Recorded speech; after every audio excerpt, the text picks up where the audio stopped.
And they just got some numbers here, but this one is the completion dates for all the cleanup sites, and the longest one from now is Hanford site for ex, estimated to be finished in 2091.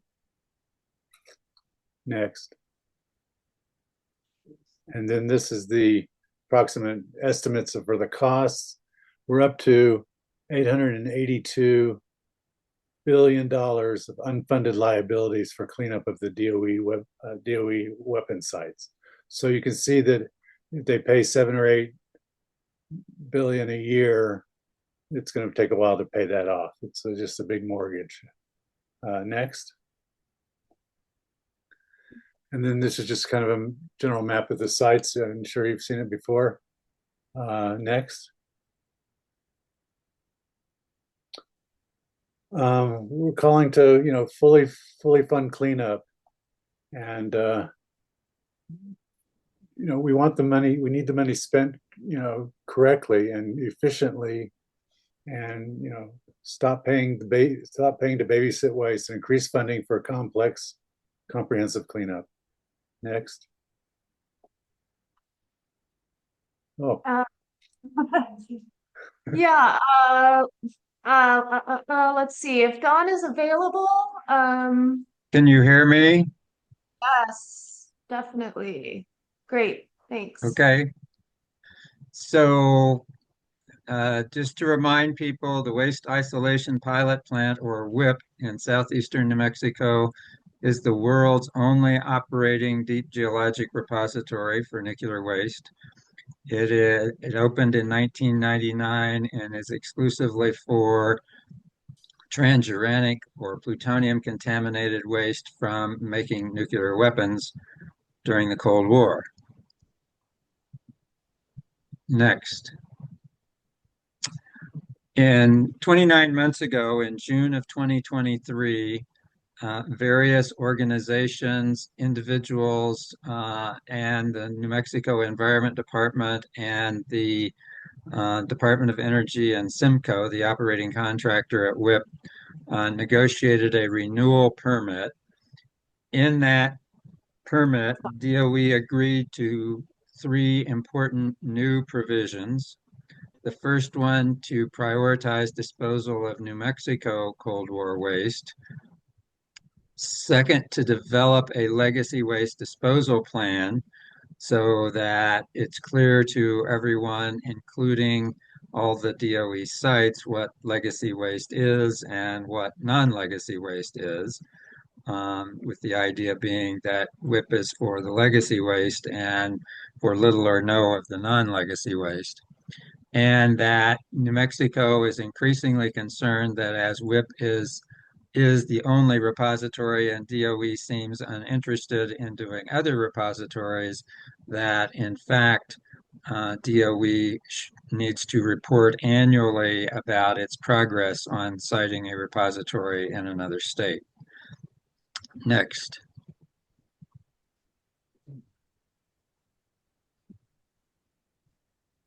Can we go to the next slide? Yeah, sorry, are you not seeing that?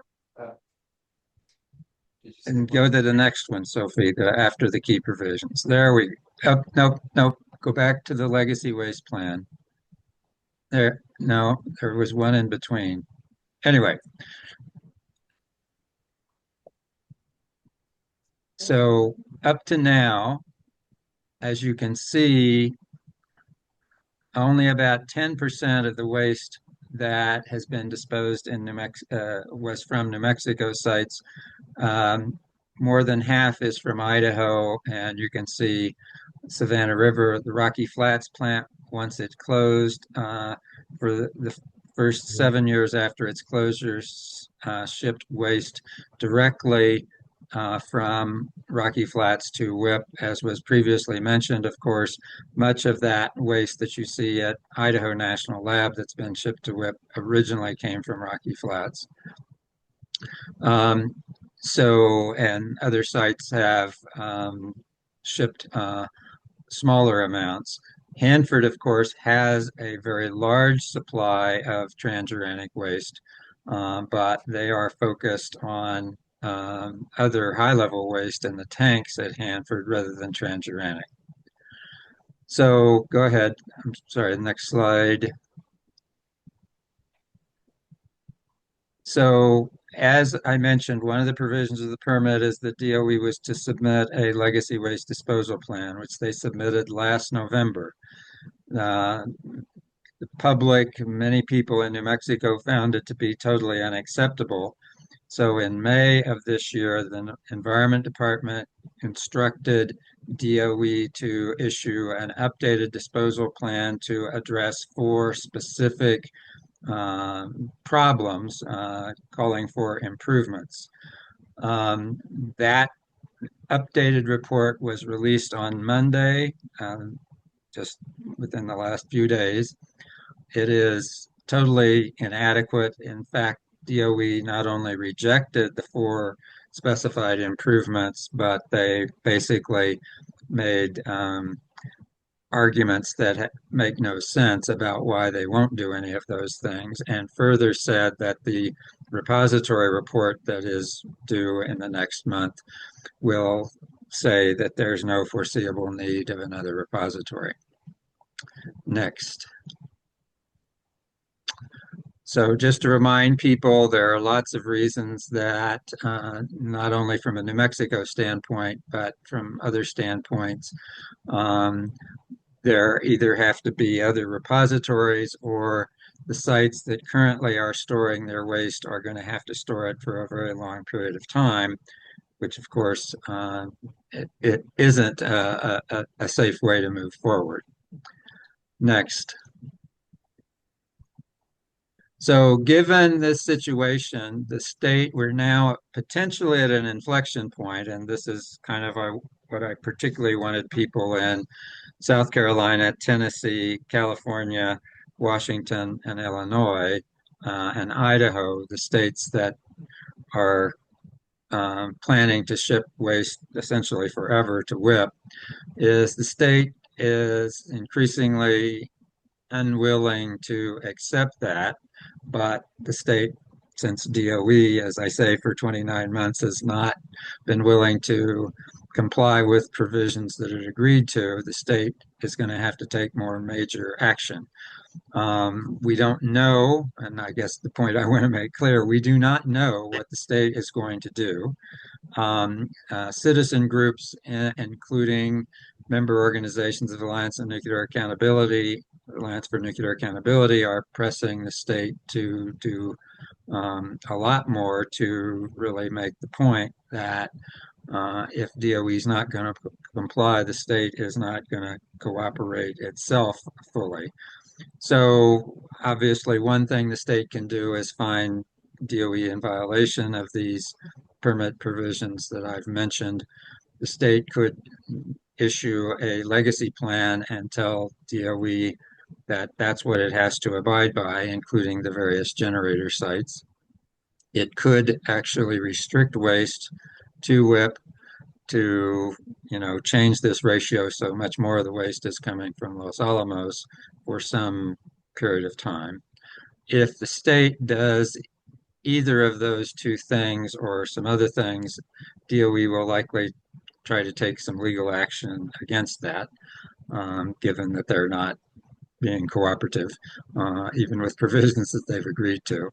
And so depending on how all that goes, there may be some efforts to change laws in Congress to restrict New Mexico's authority to do these and other kinds of things that they have. So we don't know about those things, but from a ANA and a member group standpoint, we wanted to alert people that some of these things could be coming down the line. We would hope and expect if the state is going to do any of these more serious matters, they would announce them and start implementing them within the next couple of months. So I think next, is there one more? No, okay, I'm done. Thank you. Thanks so much, John. Thank you. Thanks, Scott. Okay. We are going to turn now to our in-person presentations. Lee, would you want to come over here? Actually, the mic, yeah, had a little bit of a change with the mic here. Back and forth. Yeah, here and us, here and at us. Great. So, oh, well, actually, let's see. Okay, we'll just, for some reason, here. Okay, Is it? Okay. yeah, okay, Okay. cool. Hi, everybody. I am in the way. Here, let me get where you are. I was gonna turn it that way. Oh, okay, okay. Let's see. Will I be in their way though? Yeah. Good stuff. You can come over here. Great. Like an owl. Also, back and Right, right, yeah. You don't have to look at me. Just read the screen. Great. All right. Hi, everybody. I'm here to talk about small modular reactors and which make more radioactive waste. Yeah. Obviously, our demand is to not fund or give subsidies to new nuclear reactors, including zombie reactors, which are the old power plants that they want to restart, like 3 Mile Island, which Kevin knows a lot about. And then new nuclear reactors are a bad idea. In Idaho, a company from Oregon wanted to build first 12 small modular nuclear reactors at Idaho National Lab. People found out that the plant was going to use 50 acre feet per day and was upset, especially that the power was mostly going to go to Utah. So anyway, they ended up like going way over budget, like they usually do, and taking way too long. So that was killed. Oklo also tried to start one, which the Department of Energy secretary was on the board for. And so anyway, I'll get to that. But SMRs, they're repeating this. They're not new. I think this is an old idea that's been recycled. And they're not any better than they were when they first came up with it, whenever that was. They still they're what I think Professor Romana says is because of economies of scale, they do not make sense economically. A lot of these new ones are going to be using hotter fuel, high assay low enriched uranium, which we worry about the waste from that. Yeah, you can go to the next slide, I think. Here's our Energy Secretary, Chris Wright, and the Department of Interior, right? And Trump, of course. So I just wanted to sort of talk about what's been happening since DC Days last year or this year, and kind of what's been going on with the new nuclear stuff. And the landscape has really changed. They are really aggressively pushing new nuclear reactors. In fact, early on in Trump's presidency, he said that he said that energy was a national emergency. So that really laid the groundwork for these executive orders that came out in May. And a lot of this information I got from Tim Judson from NEARS. He did an excellent presentation for NEIS, and it's online if you want to look at it. But so starting off on May 23rd, there were a sweep of executive orders that came out to promote new nuclear reactors. You can go to the next slide. We're not getting a change of slides on the. Sorry, we'll just stick with this. I don't know what is going on there. There you go. That one. Okay. Thanks, Scott. Sorry. Okay, so Executive Order 14299 empowered Department of Energy to designate AI data centers as critical infrastructure or critical defense facilities. Sorry. And when you name something a critical defense facility, you basically take all public input out, all transparency goes away, and then the sort of cooperation with the private companies that own the infrastructure for security increases. Also, this should be the Department of War now, I guess. Department of War, this says the Department of War is to use nuclear reactors to supply energy for all of its bases, including AI-driven operations. Yes. And also DOE is to speed up the construction and export of new nuclear reactors. And it also mandates the creation of a HALEU bank, that's high assay low enriched uranium. So very concerning. I think next slide is fine. Pictures through these. The next executive order is the next one, 14300. Yeah, that's fine. Yeah.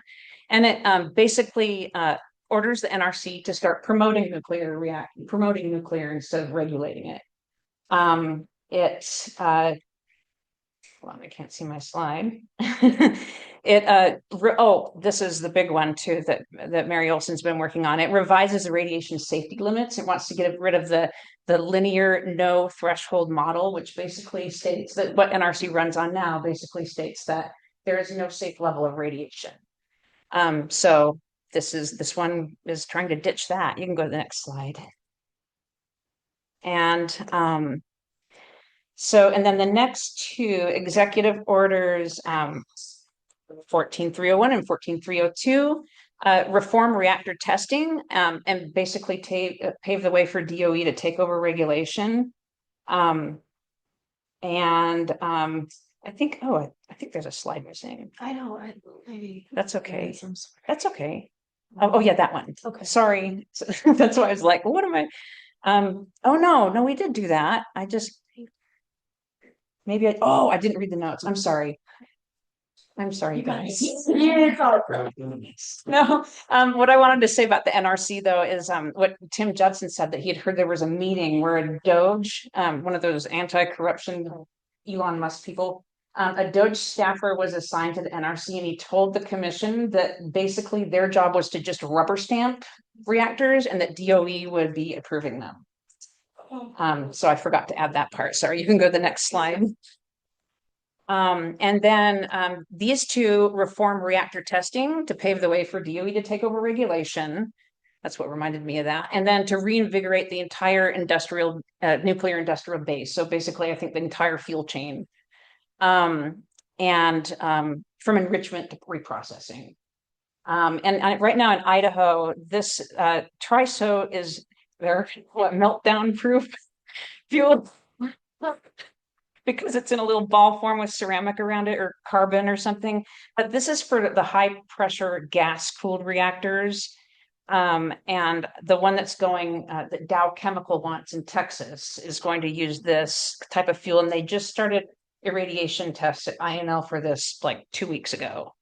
And so it is meant for the X Energy XE100 Dow Chemical 4 to 6 reactors. I'm not sure. But yeah, it's not meltdown proof. The Union of Concerned Scientists, Dr. Lyman went into detail about it, but I think that's all I have. I don't really have a slide for hope. I was thinking, this is so depressing, like no public input, no transparency. It's just like, I think, just keeping together and raising awareness and doing what we're doing, using art. Yeah, we got to get people. Yes. Was the recent announcement that Trump approved 8 new Westinghouse reactors, is that an executive order? Like, how was that? Yeah, I think that was just, I don't think he mentioned the Westinghouse reactors in the executive orders, but I think that's the whole pushing of, they're working on a Westinghouse reactor at INL right now. They have been for a while. So yeah, I think Trump did choose, a few of his favorite reactor companies, including Oklo. And Oklo, so the Department of Energy chair, Chris Wright, was on the board of Oklo. Oklo tried to build a test reactor in Idaho, and it was stopped because of safety concerns. They still don't have a permit from NRC. They still don't have a license. Yet they started construction, but they broke ground like a month ago. So I knew when Chris Wright was put in DOE that something was going to happen with Oklo. So I'm kind of watching that, but I think I went off. But yeah, it's Oklo, Westinghouse. He's picked out a few of his favorite companies, I think. What type of fuels will they use there? For metallic fuel? it depends on the reactor. So and probably Kevin might know more about The it. reason I ask is that Hanford, there's a proposal of Framatome just on the board of Hanford to expand production of fuel fabrication. Mhm. And so you might have fuel fabrication at Hanford from Framatome pointed at Right, okay, Or- right. If they're making the more metallic type of failure. Yeah, I think Oklo's gas cooled, so maybe it might be the triso. I'm not sure. Okay. I'm not sure, but yeah, I think like the new scale reactors use traditional like low enriched uranium. But most of them use HALEU or some sort of it. But this is HALEU, I think. It's just a ball. Thank you. Yeah. Yeah. And we have one more presentation and then time for Q&A at the end. So. I need to. It's getting late. Yeah. Sure. Which is fine. Okay, clear. Next one. Can you get this? So I'm supposed to talk about zombie reactors. So Tim Judson at Nears years ago now, what I wanted to say was, yeah, Trump is horrible. That's an understatement. But Biden teed this up. And so I wanted to mention that Tim Judson did an analysis of the Inflation Reduction Act of 2022. And that's where I saw the number for how much, if they get everything, it was an authorization bill. They do have to appropriate this money. But look what's going on, right? $380 billion of nuclear power subsidies in the Inflation Reduction Act, which was more than the renewables. And this was supposedly a climate mitigation bill. Right. So here we go. Here we are in Vegas. This is a gamble. And people have been warning, people like Arjun Makajani, Amory Lovins, have been warning for decades that if you take the gamble of trying to solve the climate crisis with nuclear power, you're going to lose. You're not going to solve the climate crisis. And oh, by the way, now we've got a nuclear crisis. So congratulations, people. So anyway, I just wanted to make that point. So yeah, we should not be.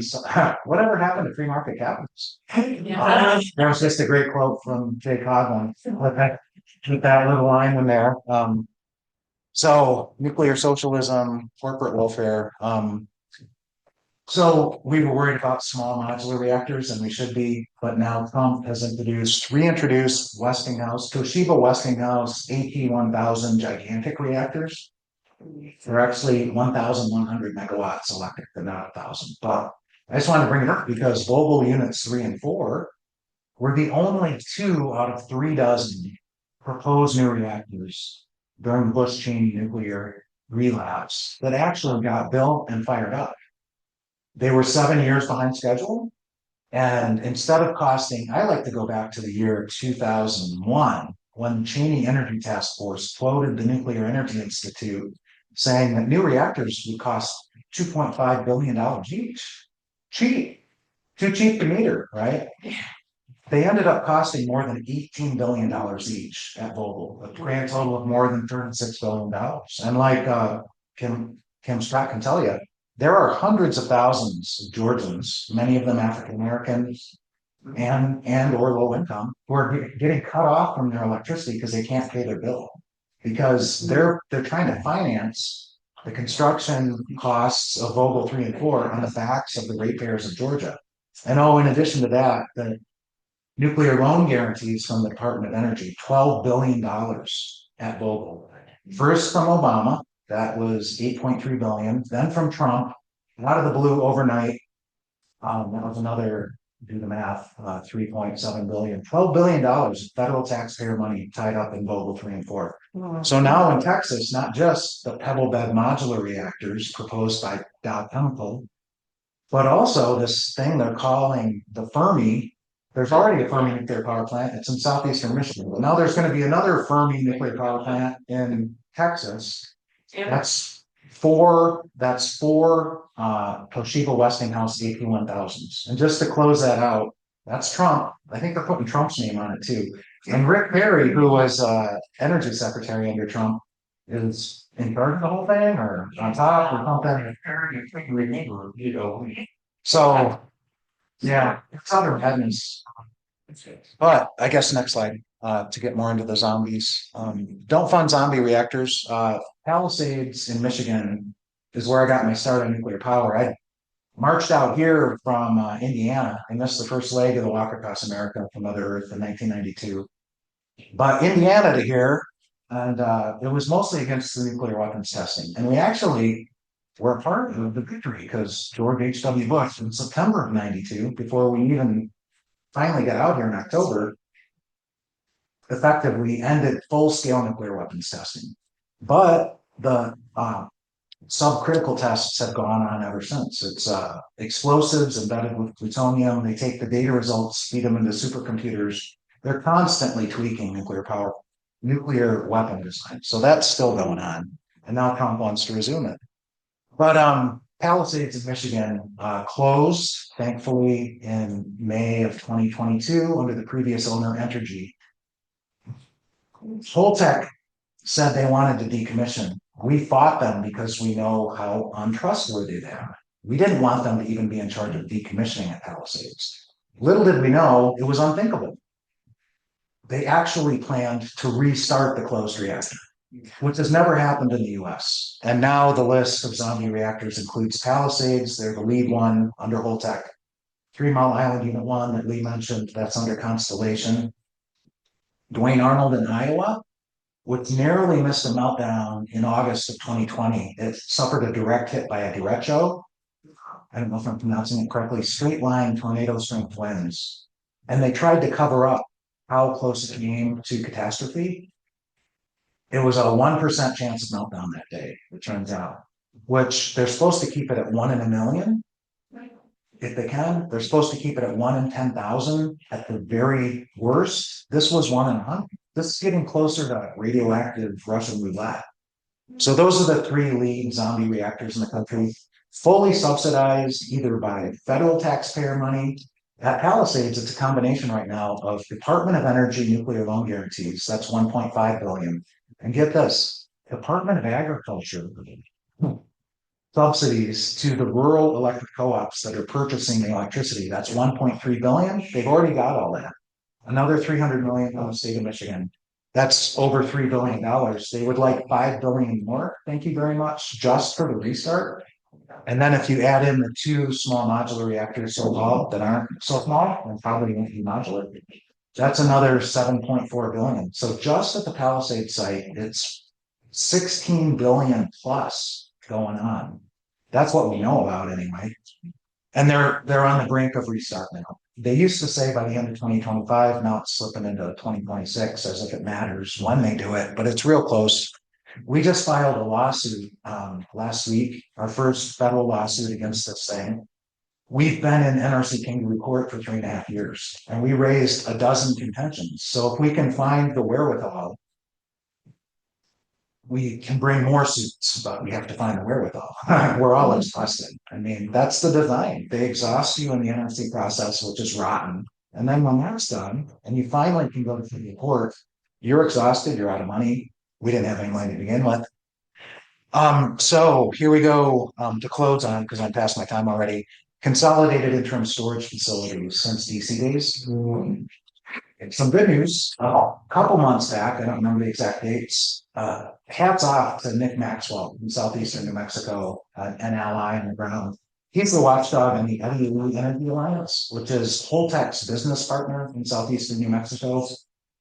It's the counties of Eddy and Lee and the county seats of Carlsbad and Hobbs. It's a quasi-governmental business development association. He has watchdog them so closely that he knows what they're doing before they do. And then he gets the word out to the public. And so a couple months ago, there was this dispute between Holtec and the LEA, and it looked like Holtec might be pulling out. And then more recently, 3 weeks ago, it became more clear. Holtec has said they're pulling out of New Mexico.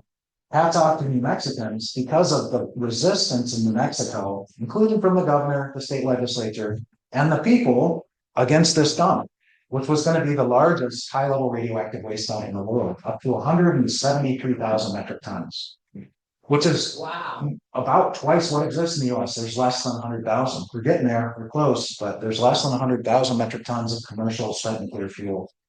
And Holtec came right out and said it. The resistance is why. We're going to go look elsewhere. Unfortunately, they've emphasized the Department of Energy, now called collaborative siting, because Trump doesn't care about consent. Used to be consent-based siting, now it's collaborative siting. So I know they're sniffing around Arkansas. but I think Holtec is sniffing around other states too, maybe Colorado, and probably a lot more. They're one of these consortium leads for the Department of Energy on this collaborative siting. So somewhat of a victory in New Mexico, but to add to the update, we don't trust Holtec. They still have their license that the NRC gave them for New Mexico. They have not relinquished it, even though they've admitted defeat in New Mexico. So we're worried that they might try to sell that license to another company. Alia might join with another company and Holtec sells the license. They could try to take their license to another state. The NRC is ever more a rubber stamp. They've always been a rubber stamp, but now it's a high-speed rubber stamp. Remember when Trump, I think he won re-election and then he appeared at the New York Stock Exchange and he made a passing remark about nuclear power in answer to a reporter's question. He said it should take a week to license a nuclear power plant. At least he didn't say a day or a nanosecond, but they're actually kind of trying to make that happen. Really, the writing's on the wall, right? And then the NRC chairman said, no, it has to take at least a year. It can't take a week. A year to license a nuclear power plant is absurd, right? So another update is, since we don't trust Holtec, Beyond Nuclear has gone back to the Supreme Court and asked for our day in court, which none of us have ever gotten in the NRC licensing proceedings, in the court system. Texas and Fasken Oil got to the Supreme Court, unfortunately, because they had won in New Orleans. But the other side, NRC and Interim Storage Partners in Texas and Holtec, appealed to the Supreme Court and won. And the Supreme Court's ruling after DC days by about a week was Texas and Fasken do not have standing to get lost. They never addressed the merits of our legal arguments on things like the Nuclear Waste Policy Act, the Administrative Procedure Act, separation of powers, the list goes on. So Beyond Nuclear, it's a long shot, but we're asking the Supreme Court to please give us our day in court. None of these matters have been addressed. So we did that a few weeks ago. We'll probably hear back in the spring, I believe. We'll see what happens with that. I don't know if there's a next slide. Yeah, just to close, I mean, the dilemma is, it's easy to just say no all the time, but the dilemma is this waste exists. It's on the seacoasts of our country. It's on the rivers of our country. It's on the Great Lakes. We're living on borrowed time for something to go wrong with the waste that's in storage. So we have to address it. And, you know, I'll share this story, maybe some hope. Back, it was November, let me think what the date was. I think it was May of 2000. In Congress, they came one vote shy in the Senate of forcing the Yucca Mountain dump onto Shoshone land and onto people of Nevada.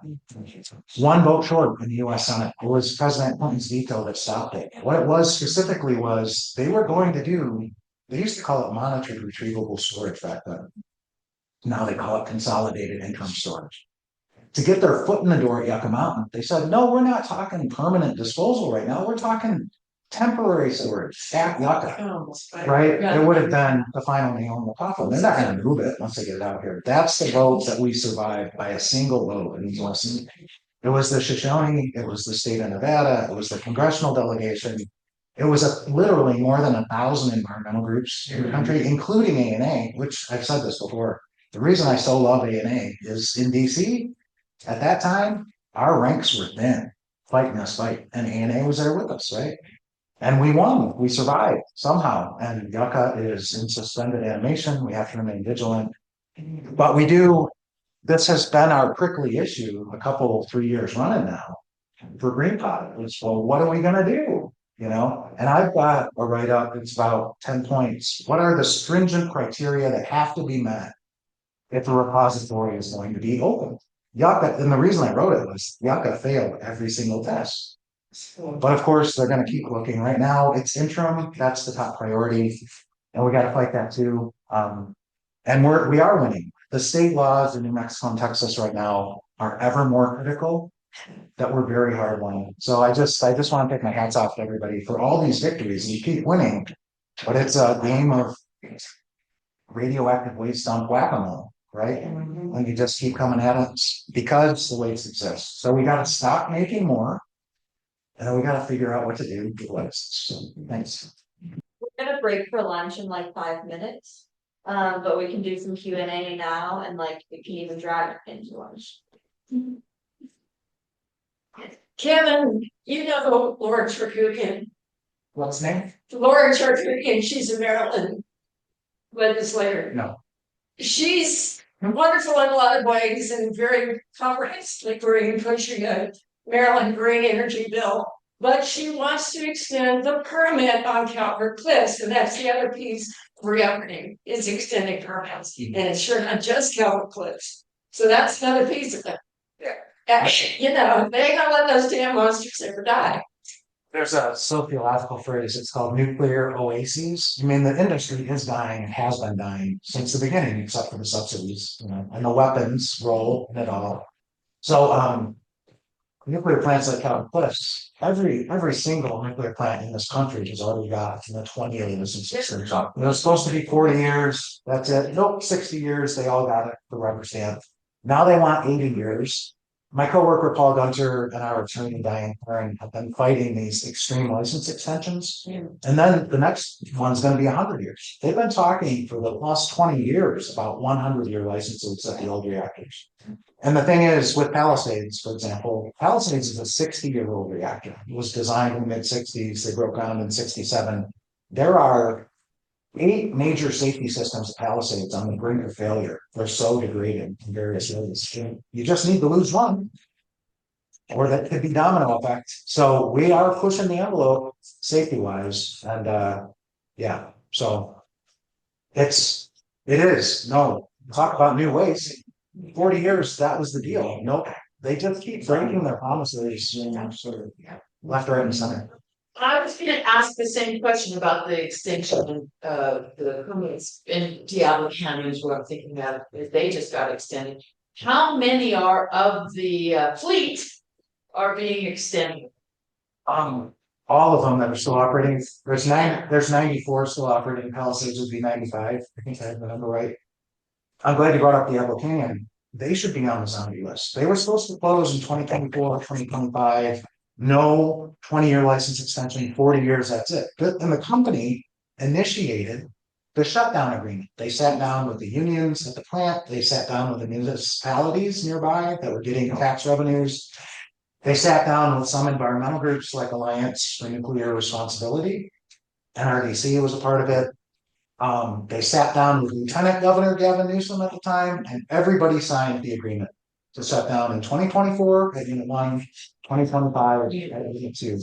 I think the Wizard of Oz behind the curtains on these reactors, Diablo, Palisades, 3 Mile Island, Wayne Arnold, was Jennifer Granholm, Biden's energy secretary. She was the first to say it. Gavin Newsom had to do a 180. Whitmer in Michigan didn't really have a position. All of a sudden, she's pro-nuclear on steroids. I think it was, I mean, the buck stops with Biden. He hired her. But Jennifer Granholm, we've had experience with her in Michigan going back to when she was attorney general in the late 90s and governor. She was not our friend. She pretended to be neutral, but behind the scenes, she was very friendly. 10-4 to that. Yeah. Horrible person for DOE. I give credit when credit's due, and Jennifer Granholm had an offshore wind plan for the Great Lakes. I mean, there are 300,000 megawatts of wind potential in the Great Lakes. They did good work on that. It hasn't materialized because her priority is elsewhere. So it's a great idea that sits up on a shelf. Would you put a exclamation point on how Governor Gavin is a problem and not be trusted or supported for president unless the only alternative is the Republican? Well, as Harvey Wasserman should say too, Newsom not only is pro-nuclear, he's also anti-solar. They've done things to sabotage solar in Colorado, in California. And, my theory is if you want to run for president, as a Democrat, you got to be pro-nuclear. And so they've gone out of their way, all these potential candidates for 28, to just prove their bona fides. And it's our job to hang that around their neck. They own this now. Diablo Canyon, again, is a disaster waiting to happen. It's surrounded by earthquake fault lines.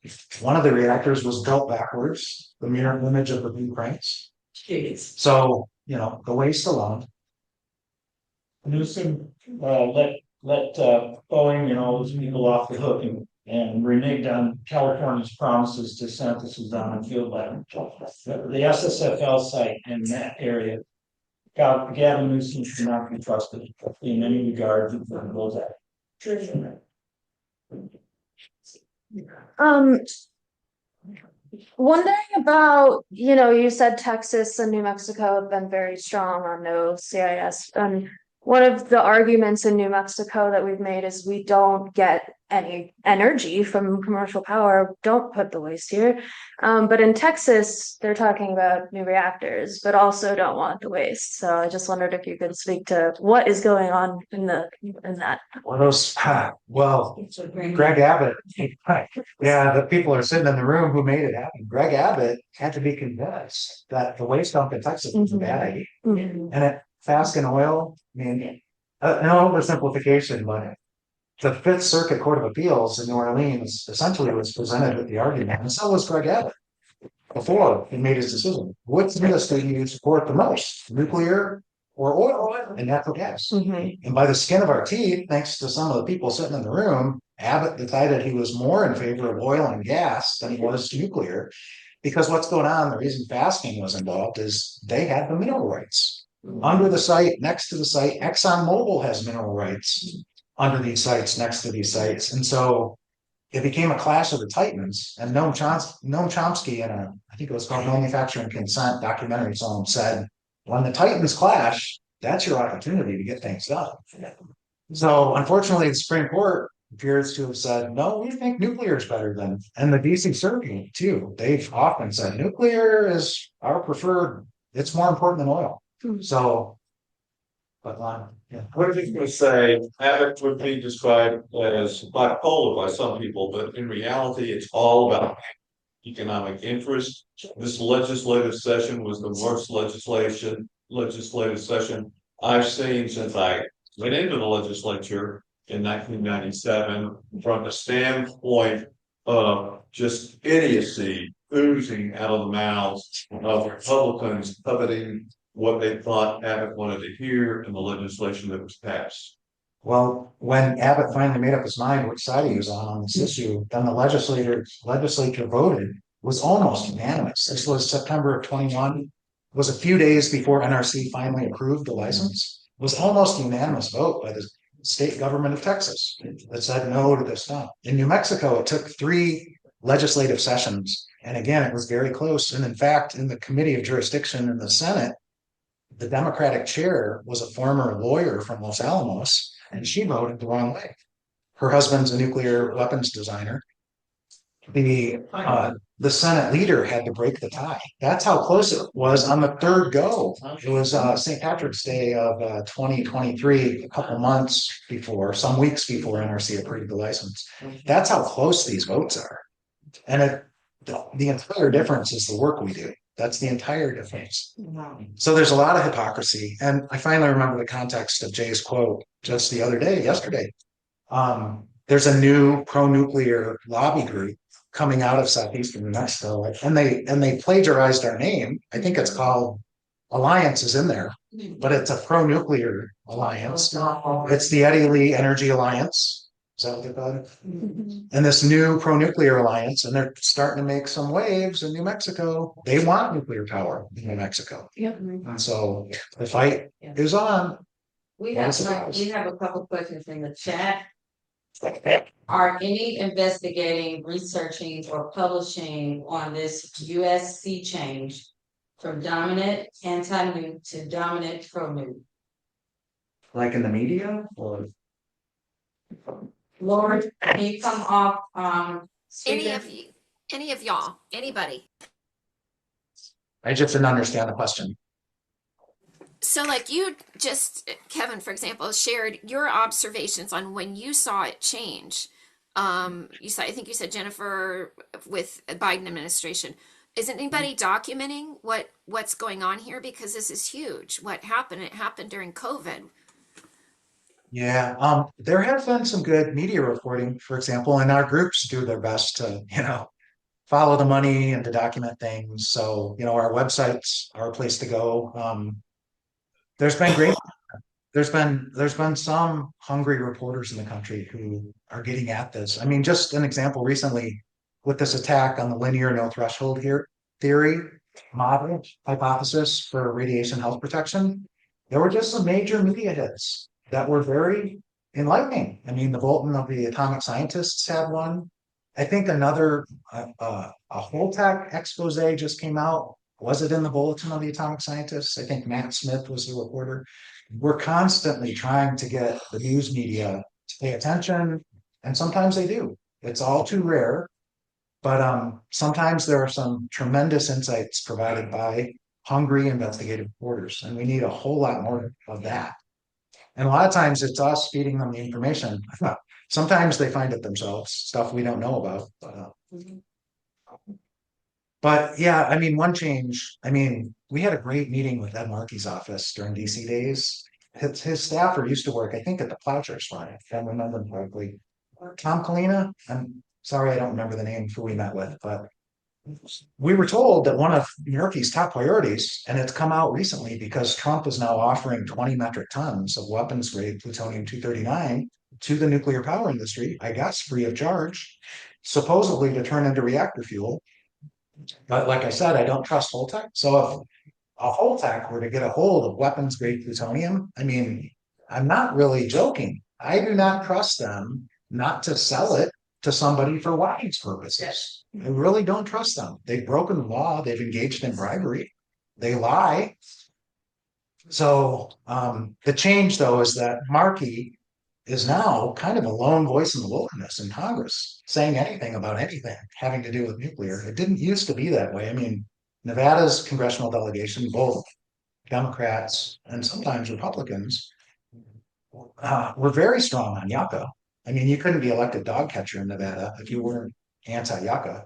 So there's elements of resistance in Congress, but right now we're like at rock bottom. So I guess, burden on us.